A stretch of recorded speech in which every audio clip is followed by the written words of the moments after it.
¿Sabe usted cuál es la iglesia más importante del Nuevo Testamento? Hola, yo soy Bruno Valle. Gracias por estar en este programa Vida Abundante. Quédese con nosotros porque vamos a hablar precisamente de esa iglesia, la iglesia más importante que encontramos en todo el Nuevo Testamento.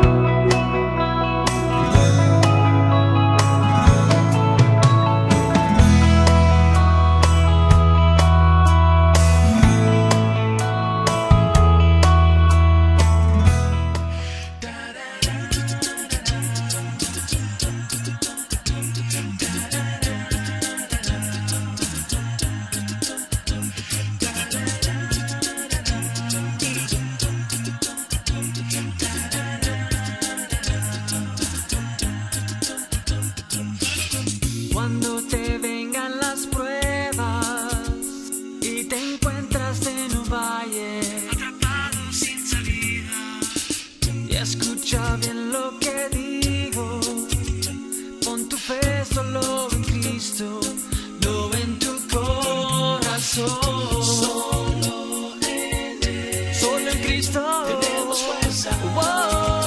La victoria Él nos dio, somos más que vencedores por aquel que nos amó. Él quitó nuestros temores y nos sanó el corazón. No importa lo que venga, la victoria ya nos dio. Nos hizo grandes guerreros por su espíritu que dio. Somos vencedores, vencedores, vencedores.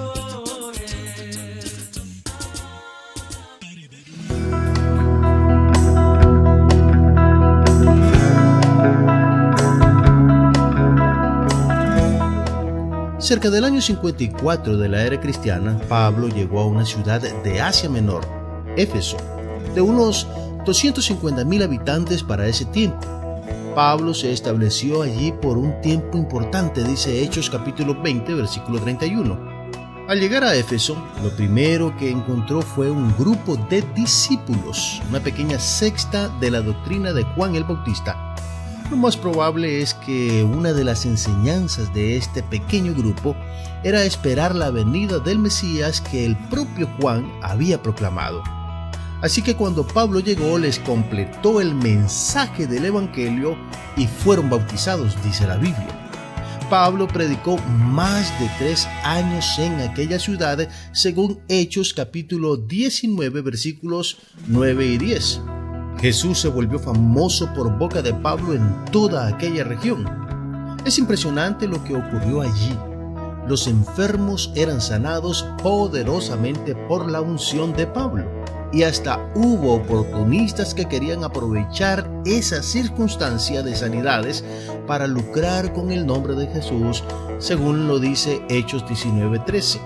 Un endemoniado puso en su lugar a estos que querían aprovecharse de la situación. Fue increíble cómo, producto de la predicación y la presencia del Espíritu Santo, muchos que practicaban la magia negra renunciaron a sus prácticas y lo demostraron quemando libros de hechicería muy costosos, según dice Hechos 19:19. Si hacemos la conversión promediando el peso de las 50,000 piezas de plata que dice el texto que costaban los libros, estamos hablando de unas 21,155 onzas de plata. Al valor actual serían unos 330,000 dólares americanos.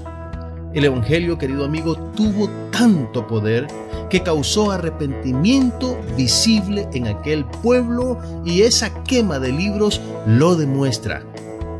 El alboroto en Éfeso, instigado por algunos comerciantes de ídolos, según Hechos 19:21 y siguientes, indica el impacto de la predicación en ese lugar.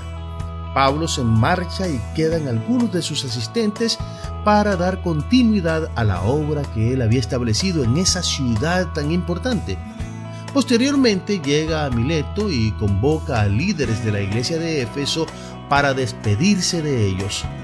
Parte de las palabras que les dirigió fueron estas: cuando yo muera, vendrán otros que, como si fueran lobos rapaces, atacarán a todos los de la iglesia.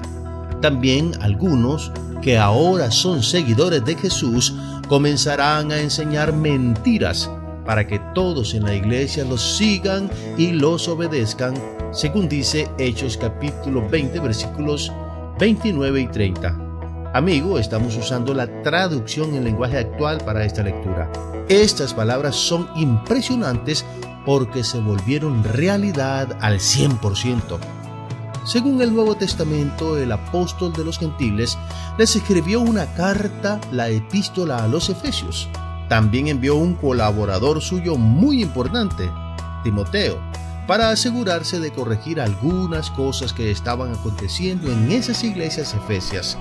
Según se nota, un tipo de judaísmo gnóstico había llegado a esa región porque las discusiones se centraban en listas de nombres, prohibiciones de matrimonio y abstinencia de algunos alimentos, entre otras cosas que se estaban enseñando como herejías en las congregaciones de Efesias.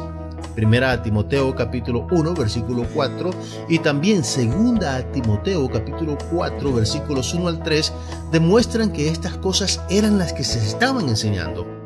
Fue como lo dijo Pablo en Mileto: porque yo sé que después de mi partida entrarán en medio de vosotros lobos rapaces que no perdonarán al rebaño. Pero el mensaje más fulminante y que lo deja a uno frío de asombro es el que Jesús mismo les dirigió a estas iglesias efesias. Pero tengo contra ti que has dejado tu primer amor, dice Apocalipsis capítulo 2 versículo 4. Los versículos circundantes a estas palabras dicen que ellos, los cristianos efesios, eran muy trabajadores, sufridos por la causa de Cristo, pero ya estaban haciendo las cosas sin amor, aunque trabajaban muchísimo. El Señor les hace una advertencia: recuerda por tanto de dónde has caído y arrepiéntete y haz las primeras obras, pues si no, vendré pronto a ti y quitaré su candelero de su lugar, si no te hubieras arrepentido, dice Apocalipsis capítulo 2 versículo 5. ¿De dónde has caído? Es una frase fácil de entender. Habían caído de su primer amor. Ya no tenían el mismo sentimiento por el Señor, ese sentimiento del principio que lo llenaba todo. Habían caído de la cumbre del amor, y cuando el amor se pierde, mis queridos hermanos, se ha perdido todo. Jesús quería que volvieran a amarlo como al principio. Las iglesias son importantes en sus inicios. Mantienen el fuego del amor que poco a poco va perdiendo intensidad. La potencia se acaba. Es como manejar un vehículo. Cuando arrancamos, el motor ejerce poder porque vamos acelerando. Pero cuando dejamos de acelerar, el motor deja de ejercer su poder. El carro no se detiene de inmediato porque va corriendo por impulso. Pero si no pisamos el acelerador, en algún momento se detendrá. Así es la fuerza del amor, mis queridos hermanos. Hace que todo funcione.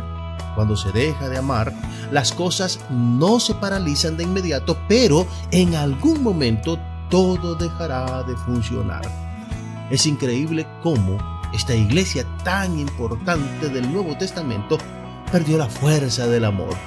Dejó de ser lo que era para convertirse en eso, en nada. Observe cuánta importancia se le da en el Nuevo Testamento. Primero, Pablo estuvo allí más de 3 años, escribió una carta para ellos, mandó a Timoteo como delegado e incluso las cartas enviadas a Timoteo, en cierta forma, eran para Éfeso también.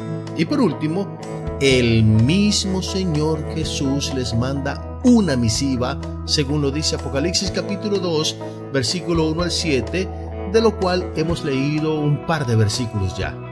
Lamentablemente, la iglesia desapareció como comunidad cristiana, a pesar de la importancia que tuvo en aquel lugar efesio. Es lo que pasa cuando se pierde la fuerza del amor. Es lo que ocurre cuando dejamos de centrarnos en la enseñanza de Cristo y divagamos por conjeturas sin fundamento. La importancia no es nada cuando se pierde la fuerza del amor. Un día leí las palabras de un predicador. Decía que la doctrina es más importante que el amor. Nunca más volví a saber de él. No sé si desapareció del cristianismo, No sé si tendría razón este hombre, pero mejor sigo las palabras de Jesús. En esto conocerán todos que son mis discípulos, si se aman los unos a los otros. Al menos haciendo esto, estaré seguro de seguir algo que Jesús enseñó. Por muy importante que sean nuestras iglesias, que jamás pierdan la fuerza del amor, porque es el amor lo que mantiene vivo el movimiento originado por Jesús, su iglesia.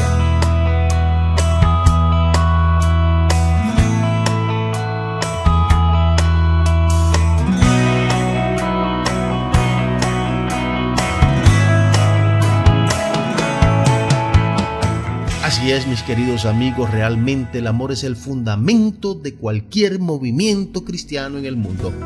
No perdamos de nuestro corazón el amor, que es el motor que impulsa a la iglesia, el cristianismo, nuestra propia vida. Queridos amigos, gracias por haber estado con nosotros en este podcast Vida Abundante. Dios les bendiga. No olviden, por favor, compartir, comentar y, por supuesto, regalarnos un like para que este mensaje llegue a muchas más personas en toda Latinoamérica. Yo soy Bruno Valle. Bendiciones para todos. Hasta la próxima.